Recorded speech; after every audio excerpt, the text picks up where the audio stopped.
నుంచి నమస్కారం సార్.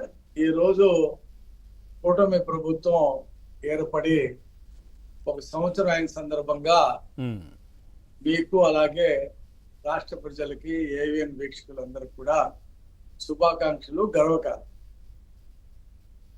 ఏదైనా ఒక ప్రభుత్వం పనితీరుని బేరీజ్ వేయాలంటే కనీసం హాఫ్ పీరియడ్ 2.5 సంవత్సరాలు లేదా 3 సంవత్సరాలు, అప్పుడు ప్రభుత్వ పనితీరు ఎలా ఉంది, ఏం ఫలితాలు వచ్చినాయి అనేది లెక్కేస్తారు. కానీ కూటమి ప్రభుత్వం 1 సంవత్సరం కాలంలోనే అన్నితర సాధ్యం కాని విషయాల్ని చేసి చూపించింది. అనేక విషయాలు నేను అవన్నీ కూడా ఏకరువు పెట్టవలసినటువంటి అవసరం లేదు, అన్ని ఏకరువు పెట్టవలసిన అవసరం లేదు. 1 by 1 చెప్పాలంటే చాలా టైం.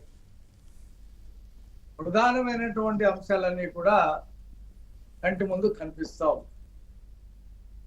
సరే, చాలా రోజుల నుంచి విశ్లేషకులు కానీ ఇతరులు కానీ ఈ అవినీతి మీద జరిగినటువంటి దాని మీద ప్రభుత్వ చర్యలు చాలా స్లోగా ఉన్నాయి అనే విమర్శ మాత్రం చాలా తీవ్రంగా వచ్చింది. అంటే భారతీయ శిక్షా స్మృతిలో, భారతీయ చట్టాల్లో ఉన్నటువంటి పద్ధతి ప్రకారంగా వెళ్తే ఏం జరుగుతుందో మనం చూసాం. గాలి జనార్దన్ రెడ్డి కేసు 12 సంవత్సరాల సిబిఐ విచారణ తర్వాత శిక్ష పడితే మళ్ళీ తెలంగాణ హైకోర్టు దాన్ని కొట్టేసి మళ్ళీ మేము విచారణ చేస్తాం అని చెప్పి వాళ్ళకి బెయిల్ ఇచ్చారు. మళ్ళీ తెలంగాణ కోర్టులో వాళ్ళకి శిక్షలు పడితే మళ్ళీ వాళ్ళు సుప్రీంకోర్టుకి వెళ్తారు. ఇది ఒక 5 సంవత్సరాలు, అది ఒక 5 సంవత్సరాలు తెలుసుకోవచ్చు. 10 సంవత్సరాలు. అంటే భారతదేశ చట్టాలు, భారతదేశ శిక్షా స్మృతి ఇవన్నీ కూడా ఇలా ఉన్నాయి. చట్ట ప్రకారంగా వెళ్తే ఈ ఆలస్యం జరుగుతుంది.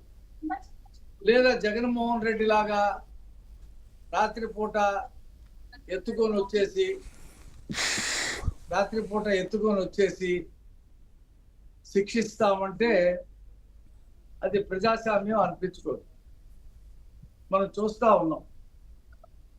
పిఎస్ఆర్ ఆంజనేయులు ఏపీపీఎస్సి పరీక్షలు మూల్యాంకనాల్లో ఎన్ని ఘోరాలు చేశాడో, అర్హుల్ని తప్పించి అనర్హులకి ఎలా ఉద్యోగాలు ఇచ్చాడో కంటికి కనిపించినట్టుగా మనకు తెలుస్తా ఉంది. ఆ హైదరాబాద్ కంపెనీ ఆ మసూదను కంటికి కళ్ళకు కట్టినట్టు చెప్పాడు. కొనేవాళ్ళు వచ్చి గ్రూప్ 1 పేపర్లు దిద్దారు. ఇలాంటివన్నీ కనిపిస్తున్న శిక్షలు పడాలంటే చాలా సంవత్సరాలు పట్టుద్ది. ఈ దేశంలో అరెస్ట్ చేస్తారు, మళ్ళీ బెయిల్ తెచ్చుకుంటారు, బయట తిరుగుతారు. అదే కదా జగన్మోహన్ రెడ్డి చెప్పింది. మరి ఎట్లా చేస్తాం సార్? అంతలోపు వాళ్ళు ఆధారాల ధ్వంసం కావచ్చు, ఇట్లాంటి అన్ని కార్యక్రమాలు చేస్తున్నారు కదా. మరి ఏం చేయాలి మనం? ఇప్పుడు కేంద్ర ప్రభుత్వం కొత్త పీనల్ కోడ్ని తెచ్చింది. పాతది ఎప్పుడో బ్రిటిష్ కాలం నాటికి మార్చి కొత్త తెచ్చింది. కొత్త తెచ్చిన మా పార్టీ ఆఫీస్ మీద దాడి చేసినటువంటి కుట్రదారులు ఎవరైతే ఉన్నారో వాళ్ళకి సుప్రీంకోర్టులో బెయిల్ వచ్చింది. హైకోర్టు కాదన్నా సుప్రీంకోర్టు ఇచ్చింది బెయిల్. వాళ్ళు మా ప్రభుత్వ వైఫల్యాల మీద ధర్నాలు చేస్తా ఉన్నారు. అలాగే చంద్రబాబు నాయుడు గారి ఇంటి మీద దాడి చేయడానికి వెళ్ళిన వాళ్ళు కూడా సుప్రీంకోర్టు బెయిల్ ఇచ్చింది. మరి చట్ట పరిధిలో